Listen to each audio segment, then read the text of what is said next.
Well, good morning. Welcome to Wake Up West Orange. This is episode 3. We're glad you're joining in. And Angie and Tim, I am sure by now, even though we're on a low budget, I'm pretty confident that we're already reaching international viewers. What do you think? Oh, I'm sure of that. Absolutely. I don't know about that, but I do know that my mom and sister-in-law are watching in Missouri, so at least that's multi-state. Thanks to Angie's mom and sister-in-law for being out-of-state viewers. My mother-in-law as well in Tennessee. She's been watching, so thank you, G, for watching the show together. So, but anyway, so Angie, you were sharing about how Tori just turned 17, so I was curious, how is it going with the whole driving thing? Well, lately she's not doing as much of it as she would like to. She does have a car, but we've been very much limiting where she's able to go. And even before all this started, we have pretty well allowed her to drive to school and to church and to Publix, which is right by our house. She hasn't gotten on any of the big roads. Exactly. She hasn't done any of the big roads yet. So we were thinking that would come maybe this spring, but maybe this summer. I don't know. We'll see. Can you remember back when you were 17, Tim, and driving and barely all that good stuff? Yeah, I remember. I remember getting 2 speeding tickets in the first, basically week that I started driving, but that's a long story that I'm not going to tell. But yeah, it's the reason I don't speed anymore. I haven't had a ticket since. So there you go. Insurance stays low. Right. Do you got any stories with vehicles or anything like that you can think of? I've got one, but y'all got any? Yeah. Kayla and I bought a car. I'm trying to remember exactly when it was when we were married. Anyway, we bought a new car. It was a brand new car, a new model, and we had problems with the car all the time. We had to replace the transmission 3 times in 2 years, and we only had to pay for it once, but we kept messing up. And then we finally decided we were ready for a different car, and we were gonna. It was old enough that we really didn't think we could sell it, so we donated it to, I believe it's called Miracle Network or something like that, and. They come, they take it, they're thankful, they give us this paper that says we've donated it, they put it up on this, truck thing, and they drive away. And we're just like, that was, we buy a car or whatever. And 3 hours later, they call, and the guy's out of breath, and he's just like, the car's on fire. And we're like, what do you mean the car's on fire? And, I'm picturing them driving down the interstate, and this kid in the back of his mom's car just there's a car on fire. And so they're like, we got to bring it back, your car. And I was like, that can't be our problem. It can't be our fault. Number one, sorry, dude, I got the paper. It's your car now. And then second, I'm like, I don't understand why the car would have exploded or whatever happened. And then a couple of months later, we got something in the mail, and it was photos of the car. And I mean, it was just gone. It was just, the frame was there, but the interior, it's burned completely. And they find out that basically when they took the car, the back windows were rolled down, and one of the guys in the truck was smoking and flicked his cigarette butt out, and it went probably in the back seat and just started a fire because there was oxygen and wind, and and so I don't know. I have no killer ending for that story, but that's a story I've got about. Yeah, cars. Thanks for the donation. Yeah. So yeah, that was weird. Yeah. Oh wow. That's crazy. No, I don't have a car story so much as a learning to drive story. I got a late start. I didn't learn to drive until after Brett and I got married, and so we thought, being newlyweds, that it would be great for him to teach me. We went to a church parking lot, and I tried to navigate, and he tried not to scream and did not succeed. So we ended up with my dad actually being the one who taught me to drive after all. Well, there you go. I can think of actually 2 stories. The first one, this isn't to scare you, but when I was 17, just like Tori is now, our family took a trip with a lot of other athletes from our ball team. We drove up to Nashville because my parents, they live where I grew up, was an hour and a half south of Nashville. But we drove to Nashville to see the Harlem Globetrotters. And we were driving. My mom had we had a family Plymouth Voyager van, and I don't remember how old it was at that time, but it was not, quote, cool to drive, but but they let me drive going up. So Dad's in the passenger seat, my brothers and mom are in the back, and so we're on the interstate. We're probably 30 minutes out, and all of a sudden I hear a ka-thud. And so I'm like, okay, what was that? I look in the rearview mirror, and the water pump had just dropped out of the engine, and so the wheel is tightened up. So here I am driving about 65 miles an hour, and like I can't, But anyway, we stayed calm. Dad's a great coach, so we get off. Anyway, we ended up piling in with other people, and and being able to make the trip and got the van fixed somewhere. But yeah, that was kind of a weird. The other one, this is more embarrassing. So when Jamie and I first started dating, I was driving this Jeep Cherokee, and it had problems all the time. And power steering fluid, you'd have to always pour it in there. I mean, it was just a drip leaking. So about every 3 days, you just put more in there. But when we first started dating, it was in the shop for something else. And so our first date, she drove us. Like, she came, picked me up and all. And but anyway, whenever I got it back out, I can remember distinctly going to her house, and we may have just been having dinner at her house or something. But anyway, I remember her dad coming in and saying something about, like, the next time I came over that, the gravel had power steering fluid leaking. So anyway, it was an embarrassing vehicle, but anyway, it would get me most of the time from point A to point B. So, well, how about if we pivot here, and we do have a guest that's coming on here shortly. How about if we pivot, and we'll be right back with our guest. Welcome back, everybody. We've got Emily with us. Emily, I've got tea again in my cup. What do you have this week? So my beverage of choice is usually just coffee in this cup. I've already drained it for the day, and now I'm just hydrating with water. Oh, that's a good choice. Yeah, I probably need to do that more often.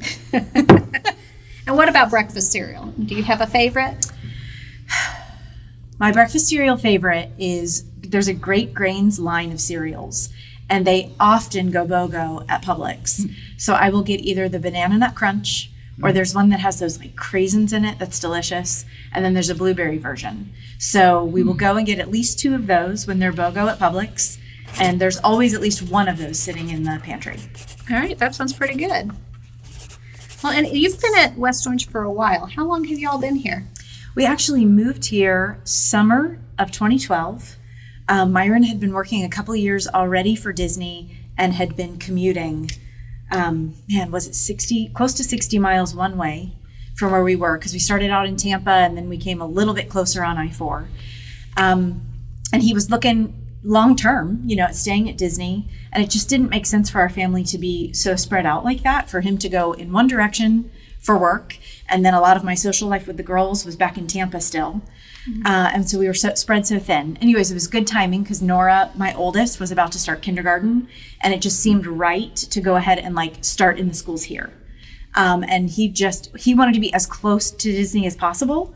He'd also visited here once or twice when he had days when he had to work on a Sunday over at Disney and couldn't get to church with us. And he had felt like a really positive, good vibe here. He'd felt very welcomed right away. And so this is where he first started wanting to visit, when we moved over. So that was June of 2012. Oh, so that's been quite a while. And yeah, it has. It doesn't seem like that No, long. it's weird when you say, what is that, coming on 8 years? Yeah. Yeah, that's amazing. It doesn't feel, it does and it doesn't. I guess that's the way of all of us when we look back. Yeah, that's true. So you have recently started a new role here at church. And can you tell us a little bit about what that transition has been like? Sure. It was actually a really nice plan that I think a group of people came up with, was to have at least one person, and it ended up being me, kind of shadow Lorraine, because as we all know, Lorraine was kind of irreplaceable. She was doing the job of 3 people.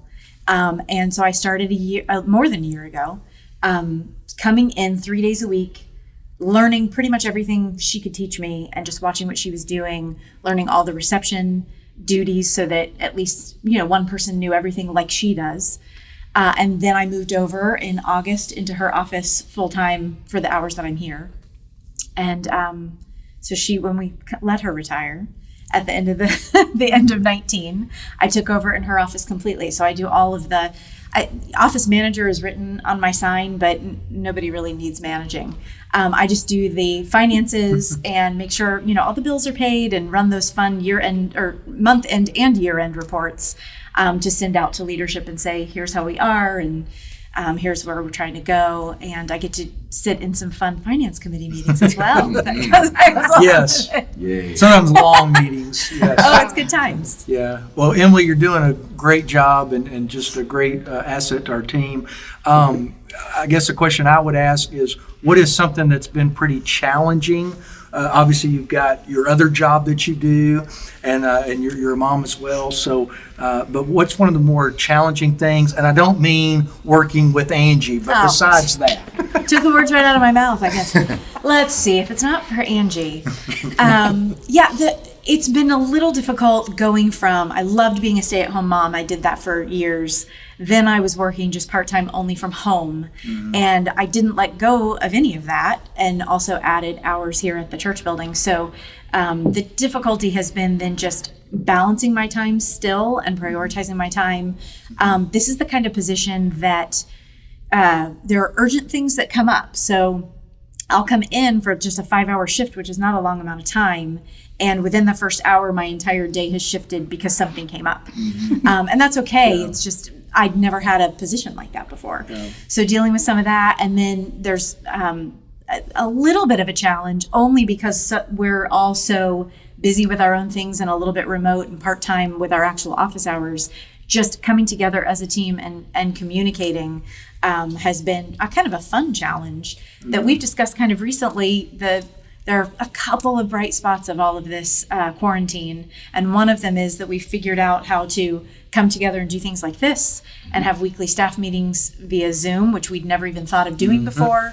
Yep. So some things have come out of this that have actually helped with those challenges. Mm-hmm. Yep. That's a great thought. So do you have a favorite Bible verse or scripture that you could share with us? My favorite Bible verse goes all the way back from high school. In Proverbs 17:22, a cheerful heart is good medicine, where I felt that any time that people were down, the least we can do, but also like a really significant thing that we can do is just smile and be a light. And sometimes that's all we can do, but it's extremely impactful and very helpful. So I love that verse. It's easy to recall and should be pretty easy to do. Yes, I like that. Mm.